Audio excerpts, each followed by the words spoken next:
저 여러분 한 절씩 교독하신 후에 마지막 절 함께 읽겠습니다.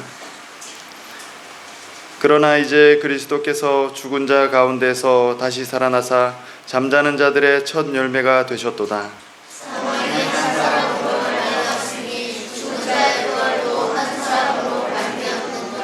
아담 안에서 모든 사람이 죽은 것 같이 그리스도 안에서 모든 사람이 삶을 얻으리라.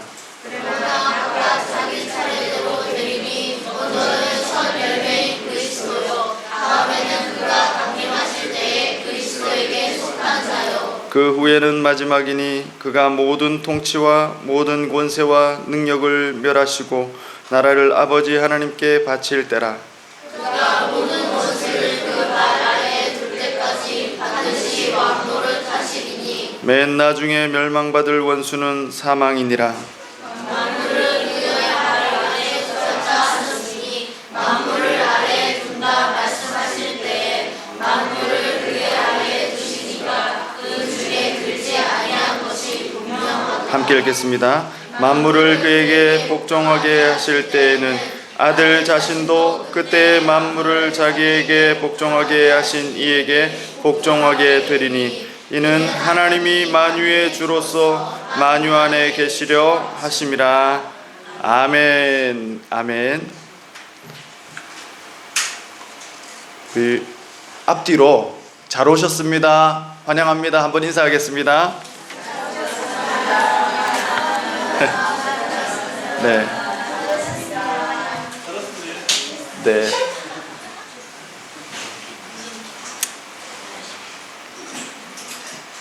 오늘 서로를 축복하면서 그렇게 찬양을 했는데요. 사랑받기 위해 태어난 사랑.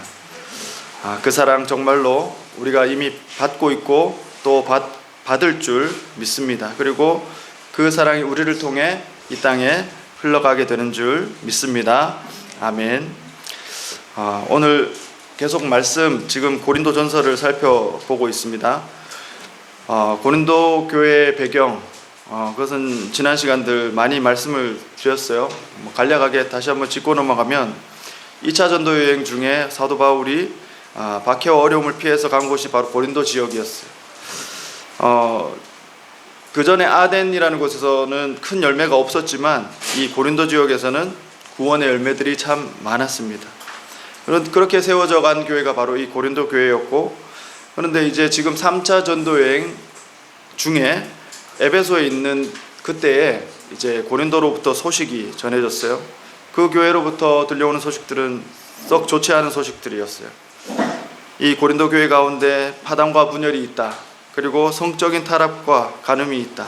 또 우상 제물에 문제가 있고 무질서한 은사에 대한 문제, 또 세상 법정에 소송하는 그런 분쟁의 문제들이 있다 하는 것이었습니다. 이런 여러 가지 문제들 지난 시간에 우리가 다 살펴보았고요. 오늘은 고린도전서 15장에 우리가 흔히 부활장이라고 하는 성경인데요.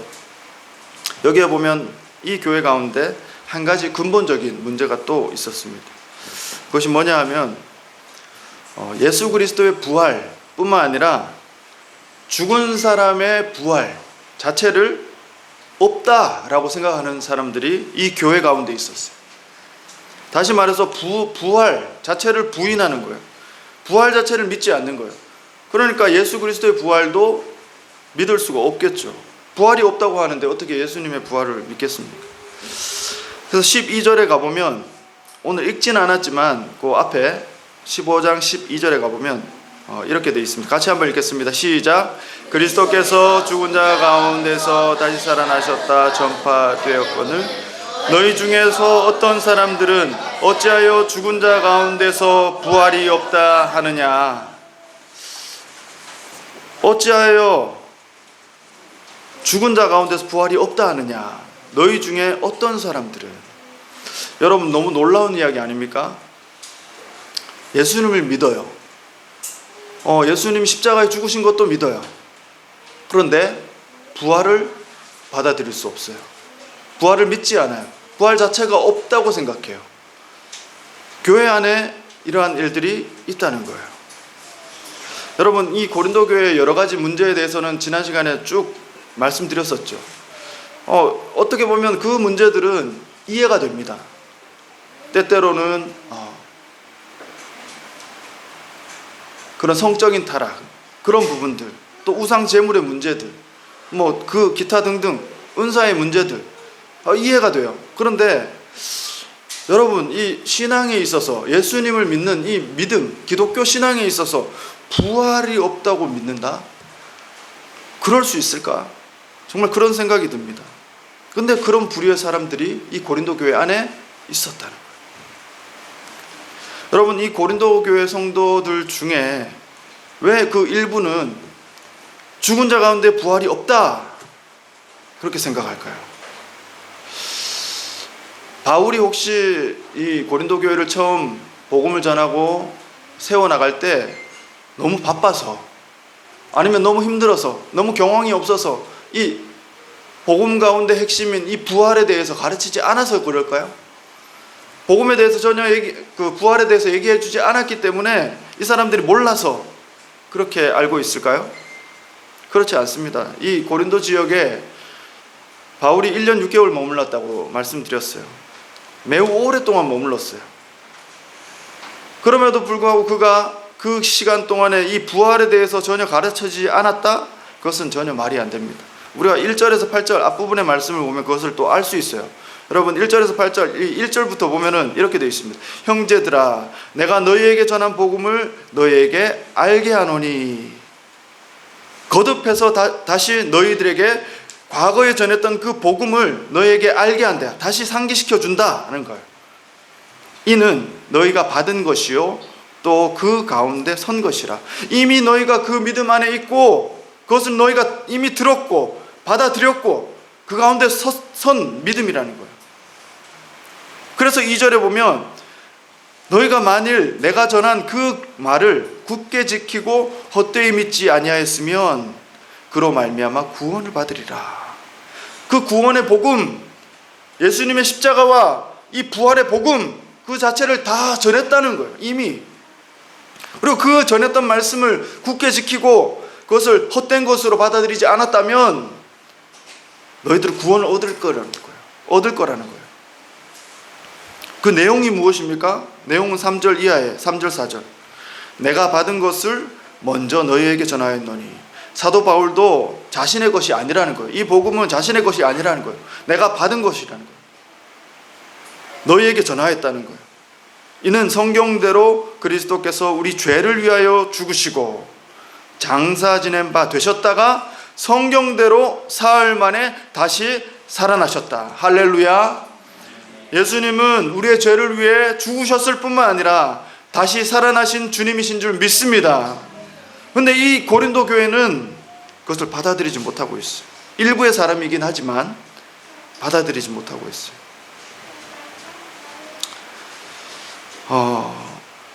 분명히 사도 바울은 내가 이미 가르쳤고 여러분들이 받아들였고 그리고 그 믿음을 지키고 있다면, 그것을 헛된 것으로 받아들이지 않는다면 여러분 구원을 받을 것이다, 그렇게 얘기하고 있어요. 그런데 왜 이들 가운데에는 부활이 없다 하는 사람들이 있는 것인가? 여기 3절 이하에 보면은 사도 바울뿐만 아니라 수많은 사람들이 이 예수님의 부활, 예수님의 다시 살아나심에 대해서 지금도 살아있는 사람들이 있고, 그들이 목격하였고 또 그들이 증언한다 라고 고백하고 있어요. 여기 보면 3절 이하에 5절 이하에 사람들이 쭉 나열됩니다. 첫 번째 누구죠? 게바가 누구입니까? 바로 베드로. 여러분, 이 복음서를 보면 사실은 게바가 가장 먼저 본 게 아니에요. 부활하신 예수님을 본 사람들은 여인들이었어요. 여인들. 그러나 여인들이 먼저 보았다고 이렇게 기록하지 않습니다. 아마도 그것은 이 게바, 곧 베드로는 이 초대교회의 대표적인 제자 중에 하나였잖아요. 수제자 중에 하나였잖아요. 그래서 아마 그 대표성 때문에 그 이름을 기록한 것 같습니다. 그 다음에 누구입니까? 12제자들도 보았다는 거예요. 이 12제자들은 우리가 아는 12명의 제자들이에요. 3년 동안 예수님의 공생의 기간 동안 예수님과 함께 먹고 함께 자고 함께 다녔던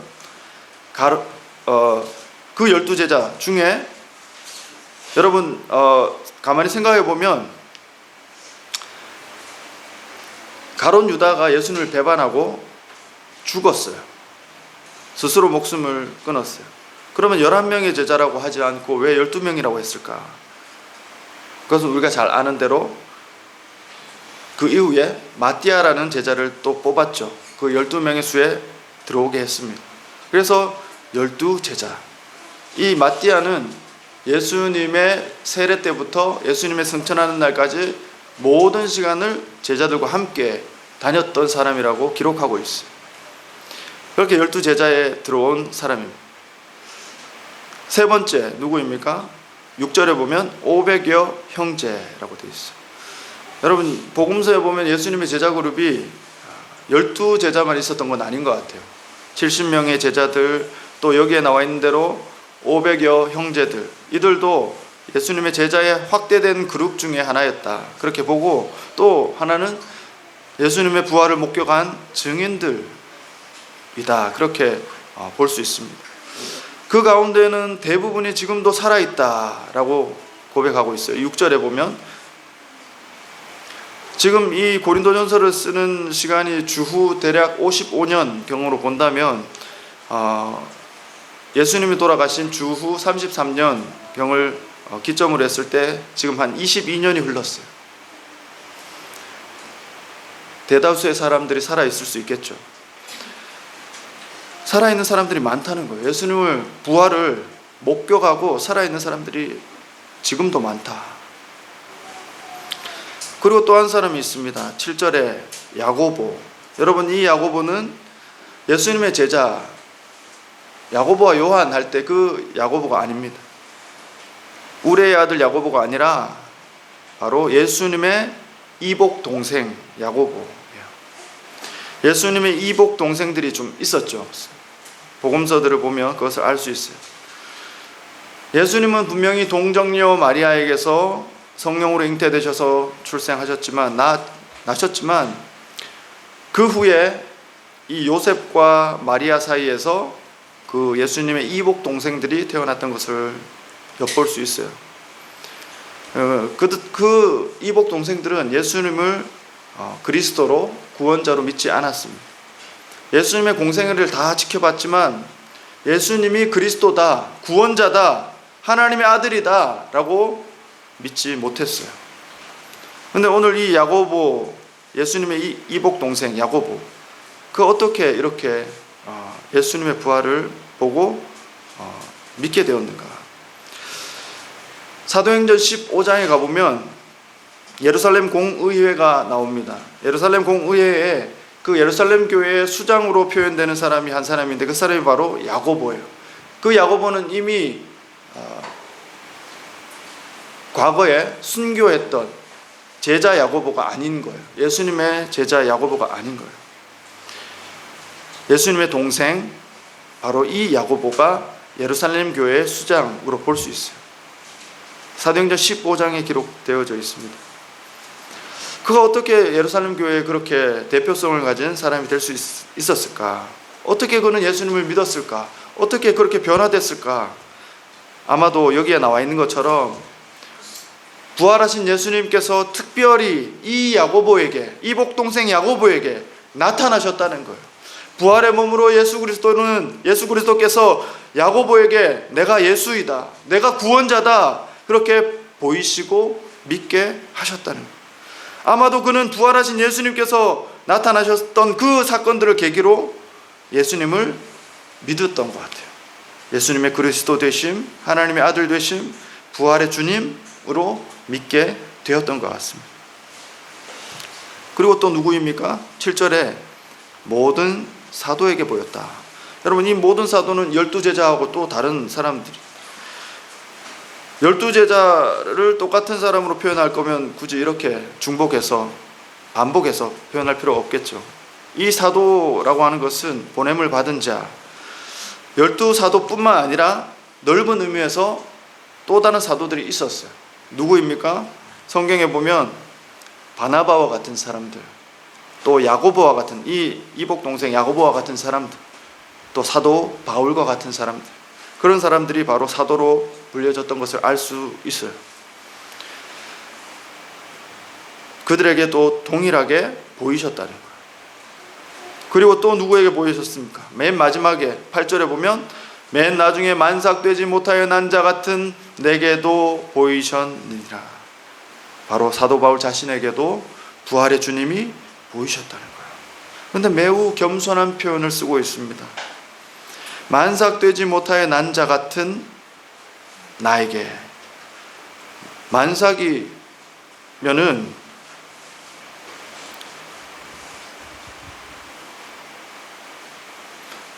어머니 뱃속에서 몇 달이죠? 9달, 10달. 저 정확하게 기억이 안 나요. 예. 저 갑자기 머리가 하얘졌어요. 9달입니까? 10달이죠, 10달?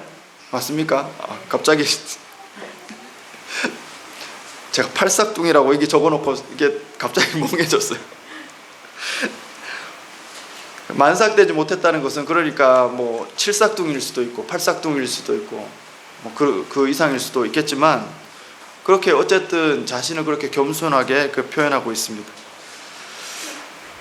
팔삭둥이처럼 그렇게 자신은 부족한 하나님 앞에 예수 그리스도 앞에 부족한 사람이지만 주님께서 부활하신 주님께서 자신을 만나 주셨다. 여러분 이와 같이 수많은 사람들에게 분명하고도 확실하게 부활하신 예수님은 자신의 부활의 몸을 가지고 너무나도 확실하게 나타나셨어요. 보여주셨어요. 그리고 그뿐만이 아니라 이 복음에 대해서 사도 바울은 고린도 지역에 이미 오래전에 그 당시에 머물 때에 가장 이 복음의 핵심이라고 할 수 있는 이 부활에 대해서 이미 가르쳤다는 거예요. 그런데 왜 이제 와서 저들 가운데 죽은 자의 부활이 없다라고 생각하는 것일까? 그것을 이해하기 위해서는 당시의 헬라 사상을 좀 살펴볼 필요가 있습니다. 이 부활을 부정했던 가장 큰 이유, 그것은 당시 헬라 철학의 문제였어요. 헬라 철학과 더해서 영지주의 사상 때문입니다. 이 헬라 철학은 짧게 얘기해서 이원론의 개념을 갖고 있어요. 영혼은 선하고 육체는 악하다는 거죠. 영혼은 선하고 육체는 악하다. 당시에 헬라 세계에 그런 개념들, 그런 관념들이 있었어요. 그래서 물질, 눈에 보이는 이 물질, 이 모든 것은, 이 육신, 이것은 악하고 무가치한 거라. 그 반면에 영적인 것, 그것은 고귀하고 좋은 것이라는 거예요. 그래서 플라톤 철학 안에서도 이데아론이라는 게 있잖아요. 이 현상계, 감각계 있는 이 모든 물질들은 질이 떨어지는 것. 이데아, 그것은 관념의 세계, 그 세상은 좋은 것이라는 거예요. 그런 관념을 갖고 있다 보니까 이 육체의 부활에 대해서 굉장히 거부감이 많았어요.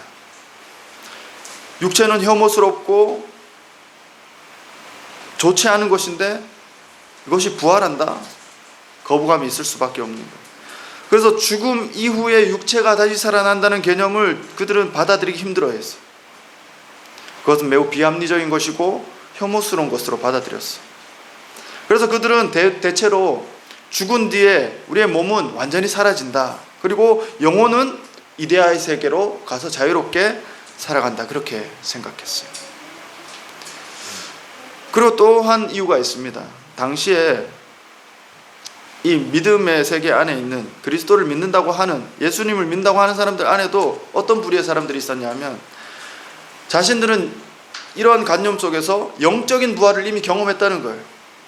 육체적인 부활 굳이 이미 나는 세례를 통해서 영적으로 부활을 경험했고 그것은 완성되었다는 거예요. 먼 미래의 얘기가 아니라 이 구원과 부활이 이미 영적으로 이루어졌다는 거예요. 그것으로 충분하다는 거죠. 어떻게 보면 이런 관념은 오늘날 이 구원파의 구원관과 좀 맞닿아 있는 부분들이 있습니다. 구원파의 구원관이 성화를 부정하는 부분들이 있잖아요. 지적인 동의에 지나지 않는 그런 구원관과 비슷한 점이 있습니다.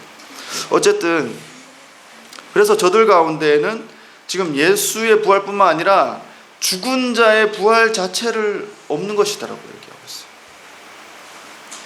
어떻게 이럴 수 있을까 싶은데 그럴 수 있다는 거죠. 여러분, 우리가 신앙생활을 하고 지금까지 살고 있는데 우리가 모든 것을 제대로 믿고 사는 것 같지만 우리의 믿음 안에는 여러 가지 오류들이 있을 수 있다는 것입니다. 완전하고 완벽한 믿음을 가졌다. 자부하기 힘들 수도 있어요. 그래서 우리는 계속 자라가야 되는 거예요. 계속 성장해가고 성숙해 가야 되는 거예요. 예수님을 더 알아가야 되는 거예요. 하나님을 더 알아가야 되는 거예요. 그런 가운데 우리 안에 견고한 그 핵심적인 진리, 그리스도에 대한 진리, 하나님에 대한 진리, 조직신학으로 얘기하면 신론, 인간론, 계시론, 섭리론, 죄, 구원론, 삼위일체, 교회, 이런 것들을 다 알아야 된다는 거예요. 종말에 대해서 알아야 된다는 거예요. 그런 핵심적인 믿음의 내용들을 알지 못하면 우리는 쉽게 그렇게 휩쓸려 갈 수 있다는 거예요. 사랑하는 여러분, 이 모든 것들을 하나님의 말씀을 통해 우리의 믿음이 견고하게 세워져 갈 때, 그것으로부터 흔들리지 않을 때 우리는 예수 그리스도께서 주시는 구원에 이르게 될 줄 믿습니다. 이미 구원 가운데 있지만 완전한 구원 가운데 우리를 이루어 가시는 줄 믿습니다. 제가 캄보디아 형제들하고 성경 공부할 일이 가끔 있습니다. 성경 공부를 하다가 보면 제가 좀 이런 부분에 오해를 많이 가지고 있구나라는 걸 느낄 때가 있어요. 예를 한 가지 들면은 이 구원론에 관한 오해입니다. 캄보디아 형제들 중에 잘못 믿고 있는 거죠. 잘못 생각하고 있어요. 예를 들어 보겠습니다. 우리는 다 동일하게 예수님의 죽음을 믿어요. 예수님의 부활도 믿는다고 말해요. 고백해요. 그런데 어떤 부분이 있냐면 예수님께서 우리에게 주신 구원, 그것은 마치 여전히 불완전하고 부족한 것처럼 받아들이고 있더라는 거예요.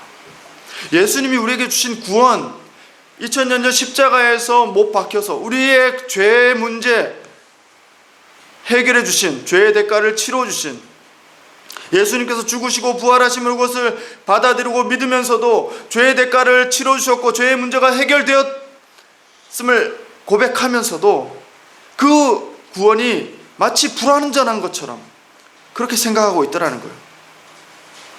제가 물어봐요. 그 예수님께서, 십자가에 돌아가신 예수님께서 당신의 과거의 죄, 현재의 죄, 미래의 죄 모든 것을 다 해결해 주었다고 생각합니까?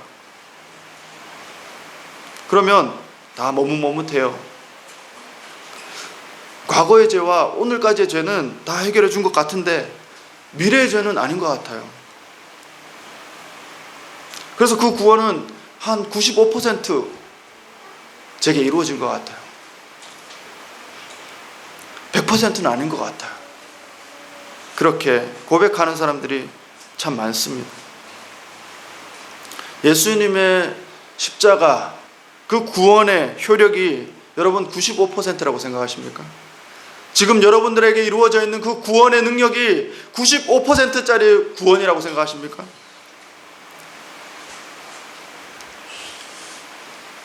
그럴 수 있다는, 그렇게 생각하는 사람들이 있다는 거예요.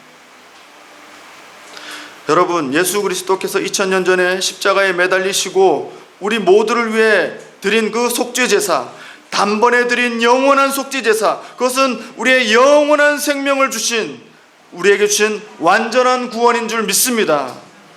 그것은 우리의 노력이 더해지거나 우리의 어떤 내가 좀 잘하거나 미래의 죄를 더 이상 짓지 않았을 때 그 구원이 유지되거나 그 효력이 발생하는, 또는 내가 더 이상 죄를 짓지 않았을 때, 좀 더 잘했을 때 96%, 97%, 98%로 올라가는 구원이 아니라는 것입니다. 우리의 연약함과 우리의 부족함이 여전히 있지만 그것과 상관없이 예수님의 속죄와 구원은 완전한 100%의 효력을 우리에게 주시는 줄 믿습니다. 그런 오해들이 있어요. 마치 그것과 비슷하게 여러분, 하나님께서 우리에게 다 이루어 주신 은혜와 선물과 같은 그 구원을 우리는 그저 받아들이는 거예요. 받아들이는 것인데 한편으로 오해를 해요. 왜? 어떻게? 내가 좀 더 잘해야 될 것 같은 거예요. 내가 좀 더 잘해야 구원에 더 가까워질 것 같은 거예요. 그렇게 오해하는 형제들이 참 많았어요. 그 형제들은 자신의 생각을 가지고 자신의 판단으로 판단하고 있어요. 예수님의 구원을 오해하고 있어요. 마치 불완전한 것처럼, 마치 효력이 다 있지 않은 것처럼 성경의 구원을 오해한 것입니다. 예수님의 부활에 대해서도 어쩌면 그런 것 같습니다. 어떤 부류의 사람들은 받아들이지 못해요. 예수님의 부활을, 이것은요 2000년 전 그 고린도 교회의 문제만은 아닐 거라고 생각합니다. 오늘날 성도들 중에도 부활을 받아들이지 못하는 사람들이 있을 거라고 생각해요. 왜 그렇습니까? 자신들의 선입견, 선지식, 어렸을 때부터의 토속적인 신앙, 어떤 종교, 또 그런 신념, 사회적, 문화적 관습, 그런 것들의 영향들이 크다는 거예요. 하나님의 말씀에 대해서 배우지만, 또 듣고 있지만 또 오해하고 있어요. 잘못 받아들이고 있어요. 그것은 이 고린도 교회의 문제뿐만이 아니라 오늘날 우리 가운데에도 그런 문제가 있을 수 있다는 거예요. 그렇기 때문에 사도 바울은 오늘 읽었던 13절 본문 이하에부터 매우 큰 오조로 말하고 있습니다. 만일 죽은 자의 부활이 없다면, 이렇게 시작하고 있어요. 여기서 만일을 몇 번이나 반복하냐면 19절까지 5번을 반복. 13절, 14절, 15절, 16절, 19절. 만일 그 부활이 없다면, 죽은 자의 부활이 없다면, 그리스도의 부활이 없다면 어떻게 된다는 것입니까? 우리의 믿음도 아무것도 아니라는 거예요. 아니, 오히려 우리는 가장 불쌍한 자이고 헛된 일을 하는 사람들이라는 거예요. 여러분, 19절, 이건 너무나도 당연한 말씀 아닙니까? 만일 그리스도 안에서 우리가 바라는 것이 다만 이 세상의 삶뿐이면 모든 사람 가운데 우리가 더욱 불쌍한 자이리라. 오늘날 그리스도인들 가운데 이러한 믿음에 치우쳐져 있는 사람들이 저는 있다고 생각합니다. 나 자신을 점검해 봐야 된다고 생각합니다. 이 세상이 너무 좋아요. 이 세상이 어느새 전부가 되었어요. 예수 그리스도께서 말씀하시는 완전한 구원, 영원한 생명, 천국, 영생, 종말, 이것들은 이런 것에 대한 개념, 이런 것에 대한 믿음은 온데간데 없어요. 당장 내 눈앞에 있는 현실적인, 기복적인 그런 신앙들이 판을 치고 있습니다. 여러분, 이 사도 바울의 이 목소리가 들리는 것처럼 느껴지지 않습니까? 그럴 수 없다는 거예요. 그럴 수 없다. 우리의 신앙 가운데 어찌 예수님의 십자가는 있는데 부활이 없을 수 있느냐? 십자가는 믿으면서 어떻게 부활은 못 믿을 수가 있느냐? 그런 신앙은 없다는 거예요. 여러분, 한번 생각해 보십시오. 십자가와 부활, 그것을 뗄 수 있겠습니까? 십자가 따로, 부활 따로. 십자가는 믿을 수 있고 부활은 믿을 수 없어. 십자가와 부활은 뗄래야 뗄 수 없는 관계인 줄 믿습니다. 여러분, 부활이 없는 단순한 예수님의 죽음 가정해 보십시오. 그것은 한 위대한 선지자의 그냥 비극적인 죽음일 뿐이에요. 하나님의 아들이 아니라는 거예요. 부활이 없는 단순한 예수님의 죽음, 그것은 그런 정도에 그치는 거예요. 그리고 반대로 예수님의 부활이 십자가와 고난, 그 죽음이 없는 부활이었다고 생각해 보십시오. 그것은 단순한 신비주의나 이단 사상, 잘못되어 치우쳐진 승리주의적인 그런 신학일 거예요. 우리가 믿는 예수님의 부활은 십자가에 달리신, 그리고 죽으신, 그리고 사흘 만에 다시 사신 예수님의 부활인 줄 믿습니다. 그 십자가는 부활하신 예수님의 십자가예요. 그분은 성경의 약속대로 희생되신 대속제물의 어린 양이셨어요. 하나님 그 약속대로 예수님을 다시 살리셔서 진정한 승리자가 되게 하신 줄 믿습니다. 죄와 사망의 권세를 깨뜨리게 하신 줄 믿습니다. 십자가와 부활은 그래서 상호 모순적이거나 양자택일을 해야 되는 것이 절대로 아니라는 거예요. 그것은 오히려 상호 보완적이고 그 관계 속에서 하나님의 전체의 구원을 우리에게 보여주는 복음의 핵심 중의 핵심이라는 거예요. 여러분, 이 19절의 말씀을 다시 한번 기억해 보십시오. 만일 그리스도 안에서 우리가 바라는 것이 다만 이 세상의 삶뿐이면 모든 사람 가운데 우리가 더욱 불쌍한 자이리라. 천국을 생각하면 별로 행복하지 않아.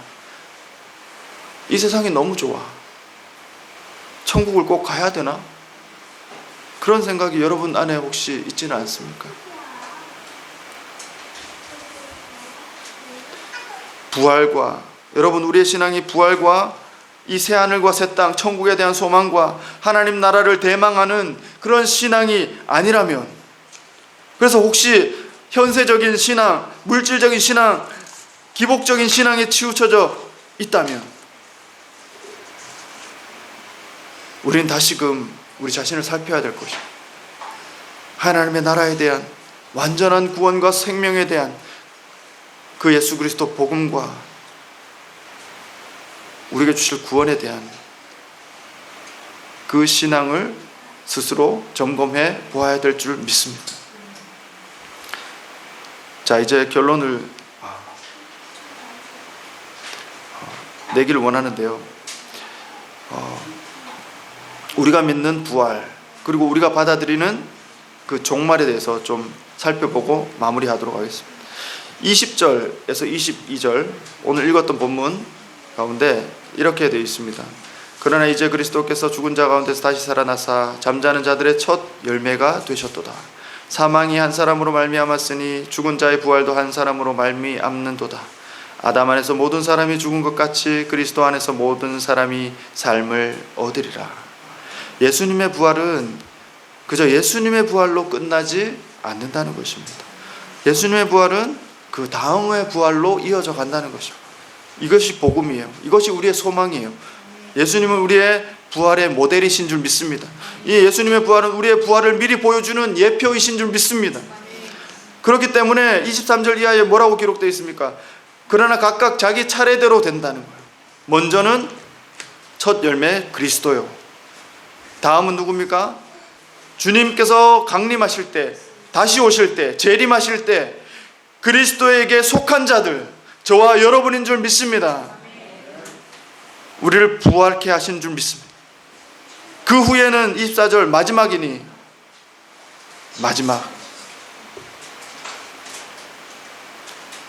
마지막에 이루어질 일들, 마지막 때에 이루어질 일들, 마지막에 이루어질 부활과 종말에 관한 거예요.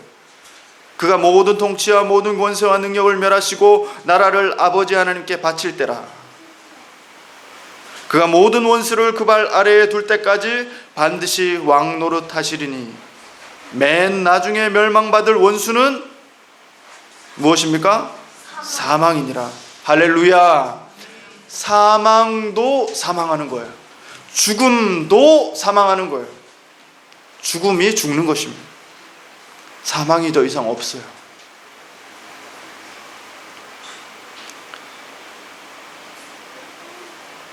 첫 번째는 그리스도요, 두 번째는 그리스도에게 속한 자요, 세 번째는 모든 사람이 부활할 것이라는 거예요.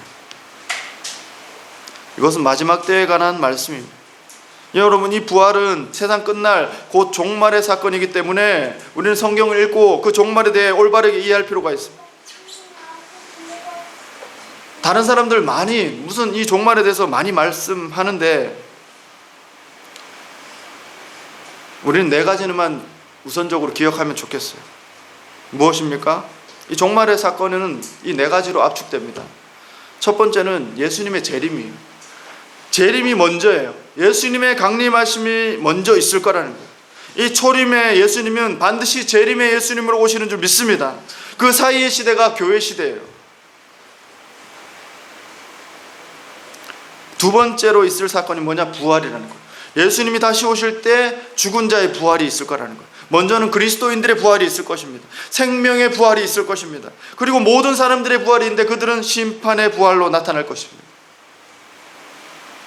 재림과 부활이 있어요.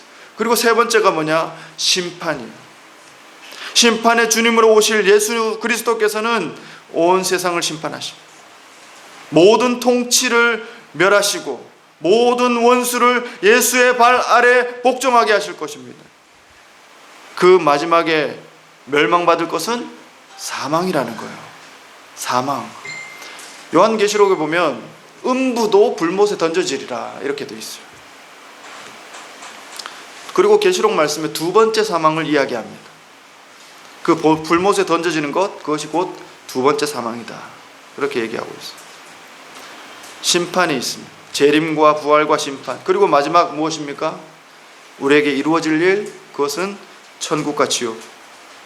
다시 말해서 하나님의 새 창조 가운데 새 하늘과 새 땅이 열릴 것입니다. 그 영생에 들어가는 자와 그렇지 못한 자가 나누어질 것입니다. 불못에 던져져 영원한 형벌 가운데 처해질 일들이 있다는 것입니다. 재림과 부활과 심판과 천국과 지옥, 이 네 가지를 반드시 기억해야 됩니다. 종말의 때에 반드시 이루어질 일들인 것입니다. 그 가운데 우리는 이 부활의 사건을 믿는 것입니다. 그것은 우리에게 복음이에요.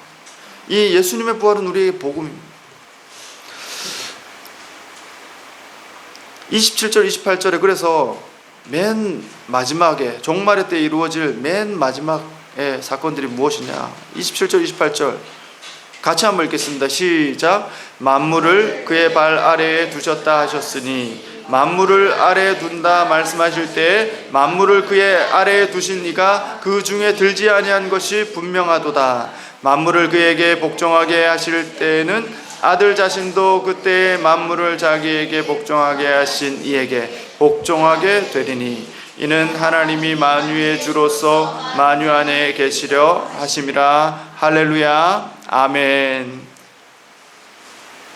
아버지 하나님께서 만유의 주로서 이 세상 만유 가운데 계신다는 거예요. 우리와 함께 하신다는 거예요. 계시록 22장에 가보면 이 모습이 나타나고 있어요. 거기엔 밤이 없고 낮만 있고 다른 빛이 필요 없고, 왜? 예수 그리스도와 하나님이 친히 비추시는 빛이시기 때문에. 계시록 22장의 모습이에요. 우리의 부활의 주 예수 그리스도, 그리고 하나님 아버지께서 만유 안에 계시고 만유의 주로서 친히 함께 하신다는 거예요. 할렐루야. 이것이 종말의 때에 또 우리 안에 또 우리에게 이루어질 일들인 거예요. 오늘 이 부활의 믿음이, 이 만유의 주로 우리 가운데 함께 하실 그 하나님에 대한 믿음이 우리 안에 견고하게 서 있어서 이 사도 바울의 당부처럼 승리하는 우리 모두가 되실 수 있기를 축원합니다. 57절 58절 한번 같이 마지막으로 읽고 기도하겠습니다. 읽겠습니다. 시작. 우리 주 예수 그리스도로 말미암아 우리에게 승리를 주시는 하나님께 감사하노니 그러므로 내 사랑하는 형제들아 견실하며 흔들리지 말고 항상 주의 일에 더욱 힘쓰는 자들이 되라. 이는 너희 수고가 주 안에서 헛되지 않은 줄을 알미라. 아멘. 기도하겠습니다. 하나님 아버지, 오늘도 하나님의 말씀을 듣고 심령을 새롭게 하시니 감사합니다. 때때로 우리의 믿음이 어떤 오해로 말미암아 흔들리지 않게 하여 주시고 십자가의 죽음과 부활의 믿음, 그 복음의 전부를 믿음으로 주님께서 다시 오실 것과 우리의 부활함과 영원한 생명 주심에 대해 온전히 믿고 성숙한 믿음으로 살아가는 우리 모두가 되게 하여 주시옵소서. 감사하며 예수님의 이름으로 기도합니다. 아멘. 다 함께 일어나